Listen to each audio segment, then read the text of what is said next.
got to tell you, against my better judgment, I never thought I'd be talking to you guys about Valentina Shevchenko ever again. I can't make any money. I can't make any money with Valentina.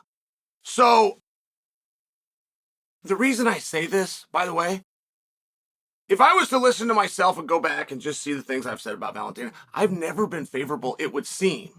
Right? It would just seem. I got to tell you, that just wouldn't be the case. Like when I'm over here at Bad Guy Inc., for whatever reason, the patterns are very much give her a hard time while trying to correct her, right? I mean, my heart has always been in the right spot with Valentina. When I go other places, use ESPN just for example. And again, it's not by design. It's just, if you go look at the patterns, only positive. Oh, I tell the world, I mean, this girl is what myths are made of. I've said that on ESPN before. Speaks 7 languages, does hand-to-hand combat, does armed combat, and she's the unarmed champion of the world. I mean, this girl really is fascinating. Her sister's amazing. Her mother was a champion herself. I mean, it's a very interesting storyline.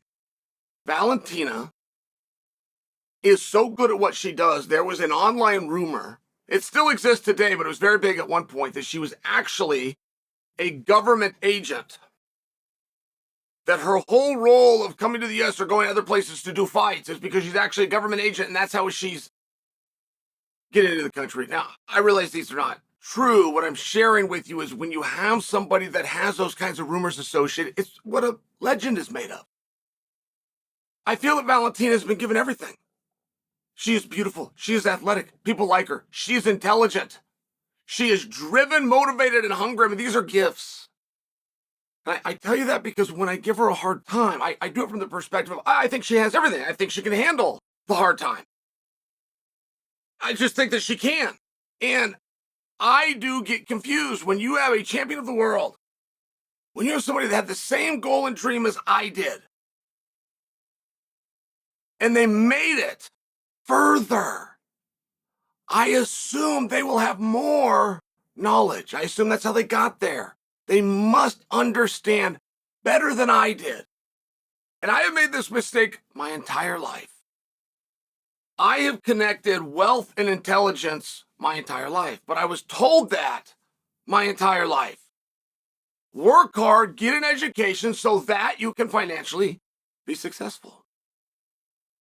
So when somebody is financially successful, I just assume they have an intelligence. And I'm only sharing that with you because that is where I get dumbfounded listening to Valentina. And I'm told she can speak 7 languages. I've never heard that. I've never heard 2 languages, but I'm told it's 7. I don't have any reason to challenge that, though I am beginning to challenge that. I mean, I am hearing one after the next, after the next, after the next idea that she has about the space that she's in. And I mean, these aren't just not good ideas, these are bad, right? And what's the difference between a good and a bad? One makes money and one doesn't. It's a business. People shy away from that. But the day that your profits do not continually outpace your expenditures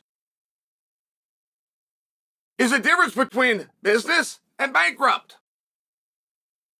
So that's how we know what a good idea is versus a bad idea. Like if we just did her ideas, and you got to understand, putting her into situations that are great ideas are still very challenging to make any money. So my biggest encouragement to Valentina has always been be a heel, flip, come out, and you're the bad girl now. And my argument to you guys is that would be very easy to do because I think that's who she is. I do not think she's a nice girl. I don't know her, by the way. I've only seen her be nothing but sweet on camera. I mean, all of my praise. That's a very special woman right there. But I don't think that she is a nice woman. And you know what? If you're going to be the champion of the world, okay, because see, here's where our push and pull come from. I come out and tell you I don't think that at her core, it's a guess. I'm guessing, but for things that I've seen, I don't think she's nice. I think she pretends to be. And I think you guys see through that pretending. And one thing on camera, all the greats will tell you, be yourself, turn it up.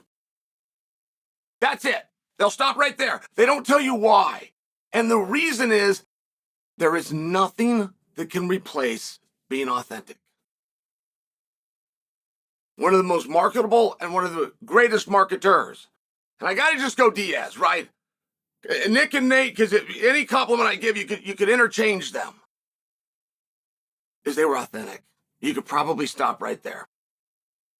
People come out and say, they're funny, they're interesting, they're charismatic. They come out and tell you those things. But what they really mean is those guys are authentic, and I believe it. I believe them. It turns out they're playing badasses. They are badasses. Right? I mean, it's one of those things. I don't think that you buy it with Valentina. And when you push back and act like I'm saying something back, because I read all of your comments. When you come out and defend her and say, no, she's really nice and really sweet. Chael, I've met her. Okay, hold on. You can't then tell me that she's a great fighter. And I think that'd be the harder argument to stop, that she's not great. She's an argument for the greatest. I'm not positive that popular opinion, which is all greatest comes down to, there's not like an actual tournament where you can go get it. It's popular opinion. I'm not sure greatest doesn't still apply to her, even though she lost to Amanda, because it did seem, particularly over time, that there was a size discrepancy. That she spotted some weight just for the opportunity to still went that close. Now that's a debatable, but anytime you're comparing somebody to Amanda and saying you're not really sure who the public's going to side with, huge compliment. Can we agree? Okay, because see, they can't both be the same thing. She cannot be nice and be a great fighter. That's where you show yourself. To be a great fighter, there are some very, very bad things you must possess. To be a great anything, I don't have to isolate fighting. To be the best, and now you pick the field, you insert it. There are some qualities that you must have. If you're a parent, you want for your child to, there are some qualities that are very dark that child had better have somewhere inside here. When you are going to be selfish, which is what it takes to be number one, you must operate with a black heart.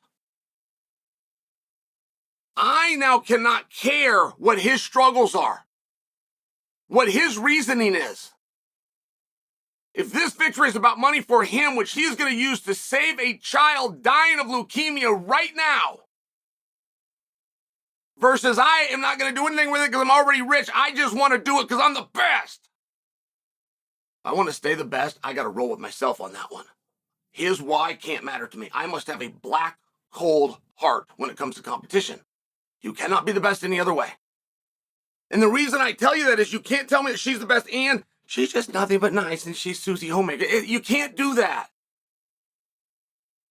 And I don't think there's anything wrong with it. I just think she's being given the world's greatest opportunity. There has never been a marketing vehicle like The Ultimate Fighter, and I do mean never. This is the opportunity to rebrand. This is the opportunity to just go be yourself. I don't think she's a good enough actress to hold it. I think that's the problem why we're starting to see through it. You guys haven't got on board anyway.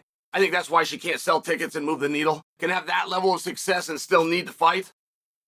And I don't think she's that good of an actress. I think that camera's going to catch her. I think she's going to be rebranded. The only question is she going to go with it or not? Give us a whole bunch and it's going to be strategic and look great, or it's going to be just enough that you're still going to be paying, but you're paying to boo her. She has come out. I mean, you talk about bad ideas. I mean, there's just things that come out of, oh my God, it's 7 languages, and then she produces an idea such as, I'm not going to fight Grasso at the Sphere. She's going to need to come to my home territory. Now, first, so she's painting Grasso because of the Independence Day for Mexico, of which was the last day that they contested their fight. They didn't contest the fight in Mexico. They contested Las Vegas. I have the foggiest idea what her point is. But either way, right? I mean, we have these artists, you have these greats. There's a fine line of genius and insanity. So she thinks that now we've got to fight somewhere in a neutral territory for her, or maybe even her own country. And she, to the point that she's standing up to it. No, I will not do this. So now it's her versus the organization. We know who's going to win this battle, but why would you take it if you're her? Why would you even go back and forth? It's one of these things. I mean, I'm only suggesting for you. Like the merit of, I did you one, now you got to do me one, so everything's fair, has some merit. I've never seen it actually hold up and get your way in fighting, but you will win over the fans. Like, you have a good point on the second fight. If you did a solid and you want a solid, you've got a point. This is fight number 3, so those points don't count. You're the one having a favor done for you. You're the one who within this sport is an old woman.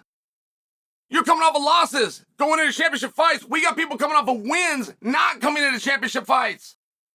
So now you gotta have a level of gratitude, which, by the way, if you beat Grasso, you become champion, which is what you want. If Grasso beats you, she just gets you done with her, which is what she wants.